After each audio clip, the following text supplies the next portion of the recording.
Smart Sports Betting Flex Friday Prizepicks video for the Divisional Round of the NFL playoffs. Now, this is a segment that has been highly requested since I made my video last week, which was for Wildcard Weekend, and that was a surprisingly successful video in terms of picks. Of the 16 picks that I posted on that video, I believe 13 were correct, which was pretty good. In fact, going into Sunday, I was a perfect 10 of 10. It was only Jalen Warren and Chris Godwin who chalked Jalen Warren that too. I had picked over 3 receptions, and he finished the game with 2. I thought that in the game script he would catch another pass somewhere. And the other thing that he chalked was his receiving yards. He finished with 16. I believe the line was 19.5. So both picks were pretty close, you know. You win some, you lose some. Really unfortunate that he wasn't able to deliver on that, because that would have helped me make a lot of money, but it is what it is. And Chris Godwin, his line was set to 55.5 yards. I had picked the over on that because the Eagles secondary is not that good, and I was projecting a big day from Baker, and I figured that Chris Godwin would get more yards than Mike Evans. That was in part true. Baker Mayfield did have a great day with 330 passing yards. Chris Godwin did outproduce Mike Evans, but unfortunately, Baker really likes spreading the ball in this game. So you had Cade Otton, you had 2 other guys on the Bucs whose names I am forgetting. They all finished with more yardage than Chris Godwin. Godwin went 45 of his 56 needed, so he's pretty close. He was like 90% there, but he couldn't get it done. And so yeah, we finished 13 of 16 in week 1, and now we move into our second week of the playoff picks. Now it is a little bit different. We have fewer games. Last week it was 6 games to pick from. Now it's only 4, and there is a little bit more pressure. So I hope that these picks pan out. But before we get quite into it, I do want to address something. I have been a big supporter of the Prizepicks daily betting, sports betting platform, because number one, it is one of the few ones that is legal for me to do in California, and that is where I am, so I was happy to use it. And because they had great promotions, one being the Flex Friday promotion, where you could take $20, put it in your account, and just re-roll it every week, and have a free shot at winning some money. Well, I have some unfortunate news. As of today, Prizepicks has changed their policy. Going forward, if you participate in Flex Friday, you will no longer be able to use promo funds. Basically what happens is, if you, in a prior week, were participating in Flex Friday, and you made a maximum bet of $20, a $20 flex bet, if you had a winning combination, as in you did something profitable and you made money, that money would actually go into your credit, or like money that you were able to withdraw. But if you were unsuccessful in your bets and you did not win any money, you would get the $20 back. You would just get them as promo funds. Now, promo funds, you're not allowed to withdraw. You have to, it's like in-store currency. So it's Prizepicks in-store currency. But that was fine before, because you could just take the $20 in promo you had and try again the following week and repeat this process until you could actually withdraw the money. With this new change, basically every week that you participate in Flex Friday, you are taking from your credit. So if you get that $20 back and it is in promo, you can't use that store credit for Flex Friday again. You would have to actually bet that on something else, and that is no longer lossless betting. I'm all about betting smart, gambling safely, and a big reason this nifty little trick you could use. And I have to say, this is a huge blow. I am quite disappointed by it. I don't think after these NFL playoffs I will really be doing Flex Friday picks anymore. Obviously, the whole season has been building to these playoffs, so I'll do a couple more videos of this nature up until the Super Bowl. But personally, I can no longer really recommend Prizepicks as a sports betting platform because this is a huge draw. This is one of the biggest advantages that they have. You can't really pick your odds or anything like that. Everything has set odds on Prizepicks, and while that was a drawback, the Flex Friday promotion kind of made up for it, in my opinion. And so with this change, personally, I would recommend that you withdraw any money that you can in your account if you were solely relying on the lossless betting strategy.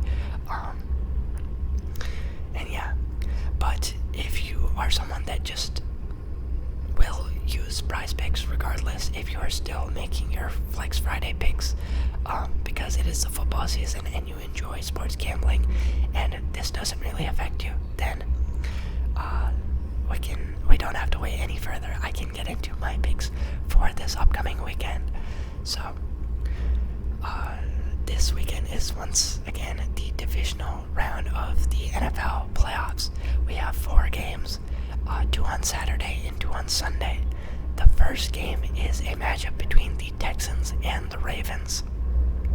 Now, I did my research and I tried to find the positional advantages in this game, and not too unsurprisingly, all of them were on the Ravens side of the ball.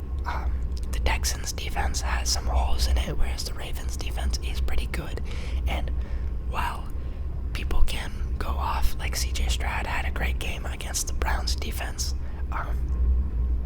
and things like that can surely happen, I personally am looking for matchups that I find advantageous.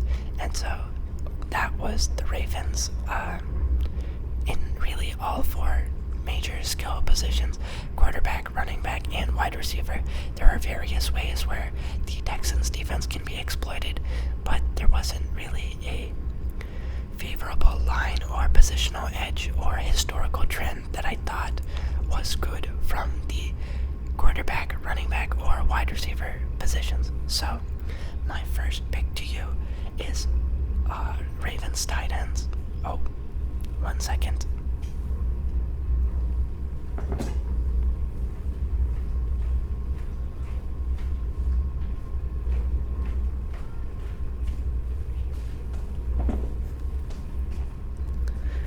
Alright, yeah. So my first pick of this week is Isaiah Likely is the first guy that I'm recommending. This season, the Texans defense is ranked number 30 in receiving yards allowed, number 31 in receptions allowed, and number 32 in 20-plus yard receptions allowed, and number 32 in 40-plus yard receptions allowed to opposing teams' tight ends. So any tight ends can feast on this Texans defense. We targeted this last week with David Njoku, and he cleared both of his lines. So with this game, obviously when you think of a Ravens tight end, you think of Mark Andrews, but Mark Andrews hit IR way early in the season. There were reports that maybe you could make a return for this game, but as of today, I read something that said it is unlikely that he will be activated, which means Isaiah Likely will stay the starting tight end 1 on this Ravens roster. So Isaiah Likely, just so you have some context, his Prizepicks receiving yards line this week is set at 37.5 yards. This is a line that he has hit in all 5 of his last games with Lamar Jackson at quarterback. On top of that, in those 5 games, Isaiah Likely has been a red zone target favorite for Lamar, catching 4 touchdowns in those 5 games. So the 2 lines that I'm suggesting you go after in this matchup is Isaiah Likely over 37.5 yards and Isaiah Likely over 9.5 fantasy points. Now, of these 2, my preference is the yardage. I think that the score, while he could do it, it's quite a bit more, and it is a little bit touchdown dependent. I think that he clears this receiving yards line much more easily. So that is it for this first matchup. After that, on Saturday night, we get a game between the Green Bay Packers and the San Francisco 49ers. Once again, there are some positional advantages that I'm looking at, and the first guy that I would recommend to you from this game is Christian McCaffrey. Now, the Packers defense this year ranks number 22 in rushing yards allowed, ranks number 27 in rushing touchdowns allowed, and number 28 in 20-plus yard rushes allowed to opposing running backs. Now, on the other side of the field, you have the best running back in all of football playing for the San Francisco 49ers in Christian McCaffrey. This week, his line is set at 92.5 yards on Prizepicks. This, I believe, might have been discounted earlier in the week on Taco Tuesday. I'm not sure. But Christian McCaffrey, in his last 5 games when he was healthy, so basically just excluding the game against the Commanders where he left in early due to injury, he has hit this line in his last 5 games straight. So he's had a couple weeks to heal up. He rested in their season closer against the Rams, plus they had a week off, so he is rejuvenated. His legs should be fresh, and 93 yards is something that he can definitely get, especially to a Packers defense that is a little bit more soft against opposing running backs.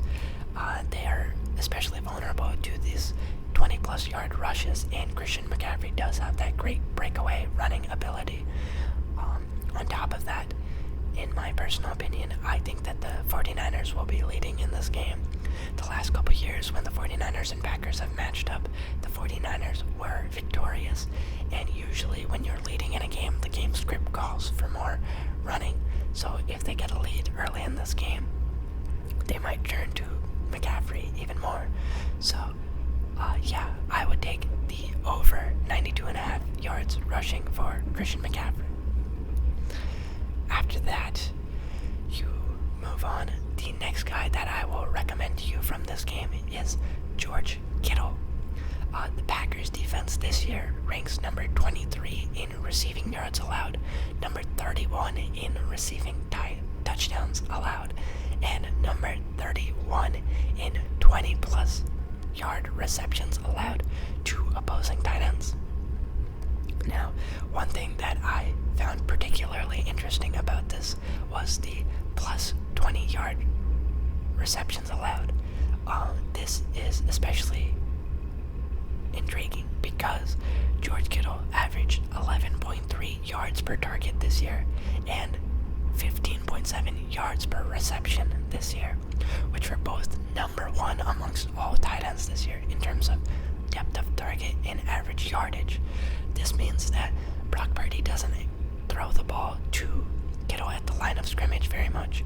It is usually 10 or more yards down the field. 11.3 yards down the field is his average length of target, and 15.7 yards is his average yardage per catch.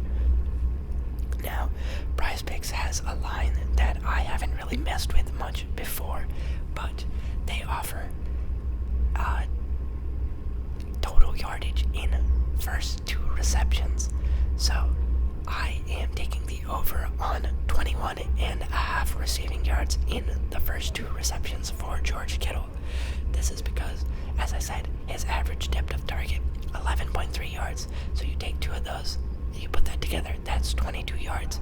So just based on targets, he's already 22 yards down the field, and that doesn't even account for yards after the catch. If you take his average catch amount, it would be in the 30 range. So I think in his first 2 catches, George Kittle will be gaining over 22 yards. And if you don't like that, if that is a bit too risky for you, you could just target his overall receiving. His line for this game is set for 54.5 receiving yards. I would recommend the over on that. I think that the Packers defense is vulnerable to chunk plays to tight ends. The stats show that they can give that away, and Purdy likes to target Kittle on these chunk plays. He's not a guy that will throw to him. Like, he's kind of boomer bust this year. I feel like Kittle, he's had some big, great, amazing games, and he's had some games where he's been more quiet, but this could be one of those games where he has the advantage. He could feast on this Packers defense, potentially. So, my preference between the two is the yardage in the first 2 catches, but I would also take the over on receiving yards. After that, we move into the next matchup, the first game on Sunday. This is a game between the Tampa Bay Buccaneers and the Detroit Lions. Now, both defenses are actually quite similar in this game. You have a very strong defensive line, meaning both rush defenses are very stingy, 2 of the best in the league. But kind of coincidentally or ironically, their secondaries are quite horrendous. Both secondaries are amongst the worst in the league, and they allow a lot of passing. So, now knowing that, let me spew some stats to you. So, the Lions defense this season ranks number 27 in passing yards allowed, number 27 in passing touchdowns allowed, number 31 in 20-plus yard passes allowed, and number 30 in rushing yards allowed to opposing quarterbacks. Now, taking a look at all the lines offered on Prizepicks this week, the thing that I thought was most promising was Baker Mayfield, his passing attempts over. See, the logic behind this is the Lions have a bad secondary and they have a good rushing defense, which means their ability to run the ball is going to be stymied in this game. So if they want yardage, they're most likely going to have to throw the ball. This is something we saw just last week with Matthew Stafford. Kyron Williams was averaging a very impressive over 5 yards per carry. Earlier in the year, he was averaging the most rushing yards per game. He was out to just 60 yards, and they had to turn to Stafford to throw the ball and get their offense moving. Now, Stafford had over like 360 yards in that game. And yeah, he did throw it quite a bit. So, Baker Mayfield's passing attempt line is set at 35.5 in this game. The last 4 opponents that the Lions have faced, all 4 quarterbacks, have hit the over on this. You have Matthew Stafford, you have Nick Mullins, you have someone else, whoever they played 3 weeks before, and you have Nick Mullins again. All 4 of these guys were forced to throw it a lot, especially in these late in the season. You're more desperate to win games, and with the Tampa Bay Buccaneers season on the line, I think that Baker is going to be throwing it quite a bit. Baker has also cleared this line in his last 2 playoff games. So you have the last 4 Lions opponents and you have Baker's playoff history.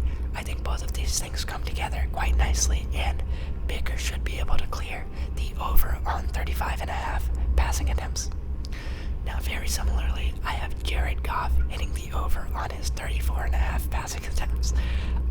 The Buccaneers defense this season ranks number 32 in passing yards allowed and number 30 in 20-plus yard passes allowed. So their secondary is kind of string cheese. You can throw on them quite easily, whereas running the ball against them is quite hard. Goff is very capable of passing the ball, and we know he's willing to do it because earlier this year, the Lions and the Buccaneers actually matched off, and in that game, Jared Goff threw the ball 44 times against the Lions. Against the Bucs, and his line right now is set at 34.5, so he cleared it very easily in their last matchup. Playing winning teams this year, Jared Goff has hit this line more often than not. He's hit it in 4 of the 6 games, and I think, part of that is just playing with what you're given. The Bucs defense does not give up a lot of rushing yards, and we saw that against the Eagles. The Eagles were not able to rush very easily.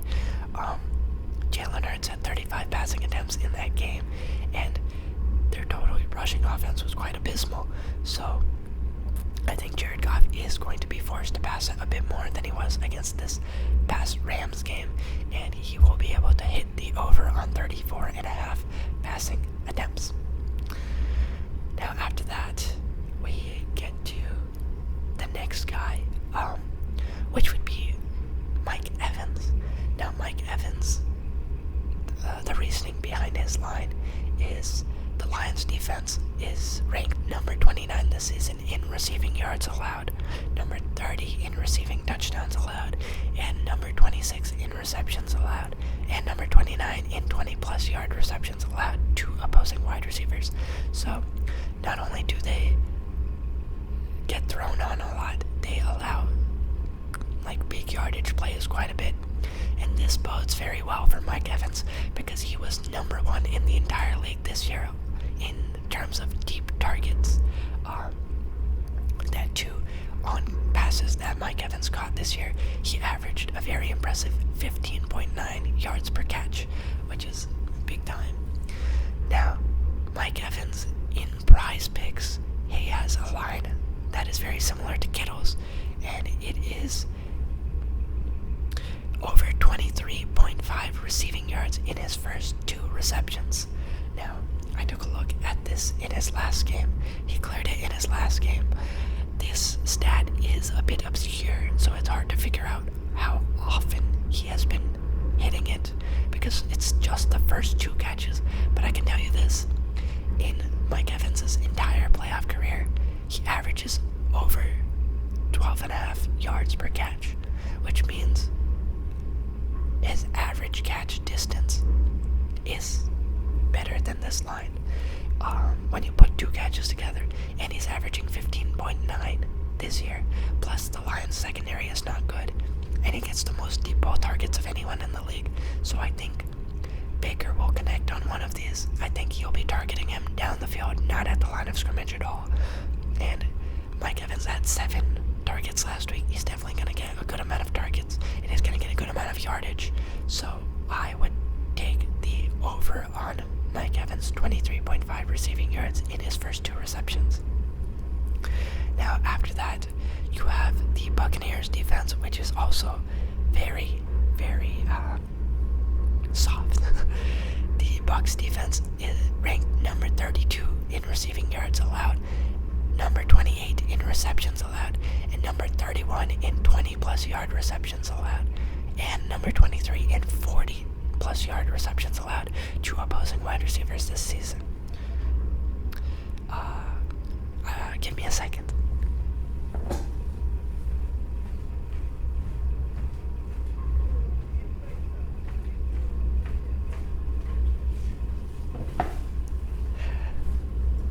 So, there's 2 guys that I would recommend. The first of these 2 guys from the Lions wide receiver group being Josh Reynolds.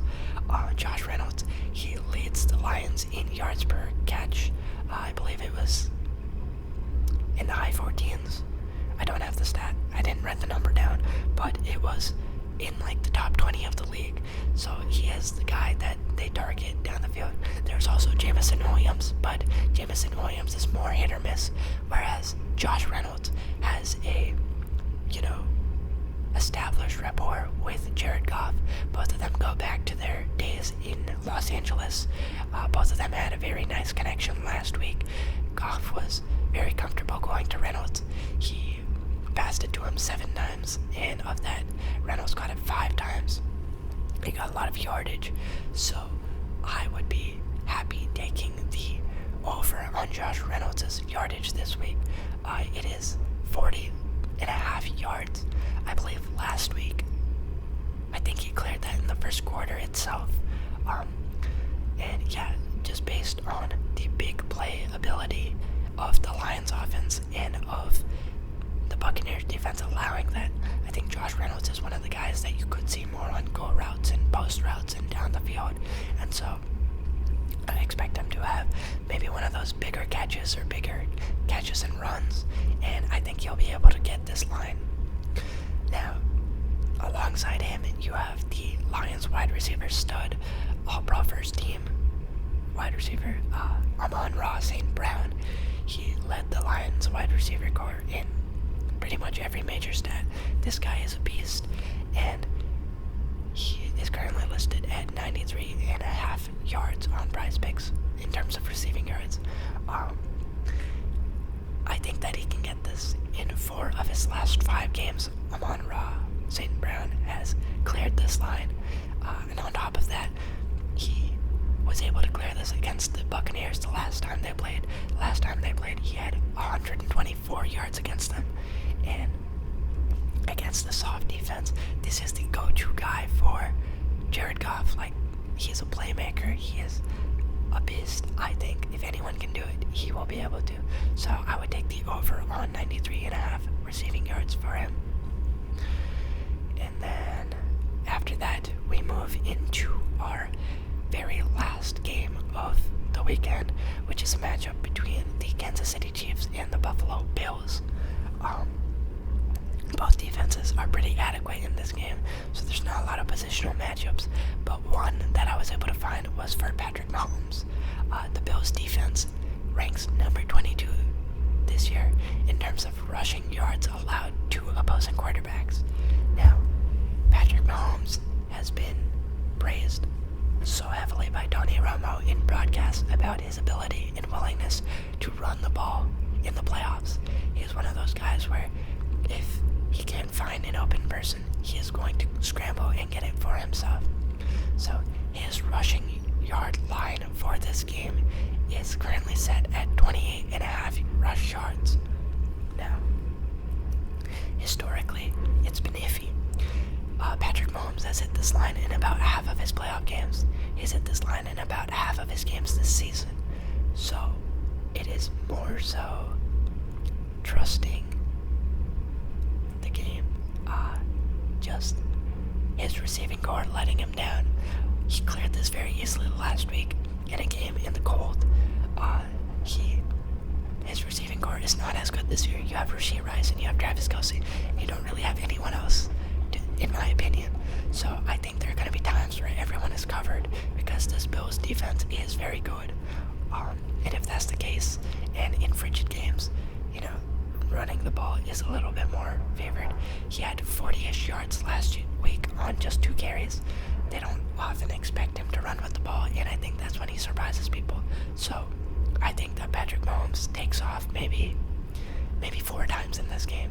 And I think in those 4 times, he can average over 7 yards. I think he'll pick up a couple of first downs with his legs. I don't know about quarterback sneaks, but I feel like this is a plausible line for him. It's not one that I'm super confident in, I won't say, but there is positional advantage, and if the occasion calls for it, Patrick Mahomes will rise up to it, and I think that it can happen. So I would take the over on Patrick Mahomes, 28.5 rushing yards. And the very last line that I will recommend to you also has to do with the Bills defense. The Bills defense is pretty good against opposing running backs rushing the ball, but they rank number 28 in receiving yards allowed and number 22 in receptions allowed to opposing running backs. Now, this is obviously a stat that we targeted last week against Jalen Warren, and while the advantage was there, it didn't quite hit. We can credit this to a lot of things. I would say mostly the Steelers sucking. The Steelers came out of the gates horribly flat-footed. They turned the ball over twice very early, and that kind of changed the game. Jalen Warren actually had a catch in the second play of the game for the Steelers, and it went for a lot of yardage, like 11 yards, and then they didn't target him again until 5 minutes left in the game. So the game script was just bad, but it doesn't change the fact that the Bills defense is weak to this. So if you have a running back who's able to catch the ball, then they can capitalize on this. Unfortunately, the Chiefs don't target their running backs all too often. So you have a very risky line that I'm proposing. This is Clyde Edwards-Helaire, over 3.5 receiving yards. Now, this is entirely dependent on if he records catch. He has hit this line in his 6 games straight. He has hit it in his last 4 playoff games. But when the line is this small, there is a huge amount of variability. He could cash it very easily. He would need really just 1 catch. And he could take it for 4 yards, and that would be it. Maybe he gets 2 catches, and he gets like 10 yards, and that's it. But what if he gets targeted and he doesn't get a catch? That is when it gets tricky. So proceed with this one with caution. The trend looks good. In his last 6 games, he's converted this last 4 playoff games. I think the matchup allows for it. You don't have a lot of sure-handed guys on this team. 4 yards is so doable. It's not 20 yards at all. 4 yards. He's averaging like 20 in his last 5. So I would say take the over on this, but it is a risky play. And with that, that concludes all of my picks for this week. I'll go over them one more time just so that you can hear it. I've got Isaiah Likely over 37.5 receiving yards and over 9.5 fantasy points. Christian McCaffrey over 92.5 rushing yards. George Kittle over 54.5 receiving yards. And over 21.5 receiving yards in his first 2 catches. Baker Mayfield over 35.5 passing attempts. Jared Goff over 34.5 passing attempts. Mike Evans over 23.5 receiving yards in his first 2 receptions. Josh Reynolds over 40.5 receiving yards. Amon-Ra St. Brown over 93.5 receiving yards. Patrick Mahomes over 28.5 rushing yards. And Clyde Edwards-Helaire over 3.5 receiving yards. So take these picks, mix and match them however you see fit. I hope that I am able to recreate the success that I was able to attain last week, but I will say a lot of that, I don't know if I can do that again. Truly, it was a lucky week. It went very well. I don't think a lot of people were tailing it. They just saw it and checked up on it and saw that it was going well, and I too was kind of shocked that it was doing so well. I really wish that Jalen Warren had hit the over on those catches, but it is what it is. I still walked away with like $20 because I was betting Flex Friday, and I went 5 of 6 on that slip. So I do have another 2 slips that I'm running this week. I'll post both of them up here so you can take a look at them. Maybe you can copy them exactly. Maybe you can just take your favorite picks. It's all up to you. As I have mentioned before, if you are interested in sports betting and you would like to get into it, you can use a promo code to sign up, and I will attach that. But know that the stakes have changed. The game is different now. The Flex Friday promotion is not lossless betting anymore. You don't get just free shots at money. So if you are committed to starting your sports betting journey and you actually want to get your foot in, and you plan on doing this and being okay with losing money, then I will let you sign up for it. But if you only want to bet responsibly and safely and minimize your risk of losing money, then I would not recommend starting now. The time to start was a little bit ago. It was a nice run, but Prizepicks has caught on to our strategies, and we don't have a nice Flex Friday promotion anymore. We'll see if they ever choose to reverse that, but it's unlikely. I think they bled out enough money, and they're realizing their losses. So that's all. But I hope that you have a lot of fun this upcoming weekend. I hope that the divisional games are very entertaining, and I hope your bets pan out. I did make a predictions video, but for some reason the frames per second tanked in that, so my audio was going at its normal rate. My frames were way behind, and it was something I couldn't fix. I don't know why that's happened. That's happened twice this week. The first time I was able to re-record, but yesterday I just didn't have any time to, and so That's a video that will never hit the internet. But if you're interested, I basically picked all the favorites. I have the Ravens winning. I've got the Lions winning. I've got the 49ers winning. And I've got the Bills winning. Maybe the Bills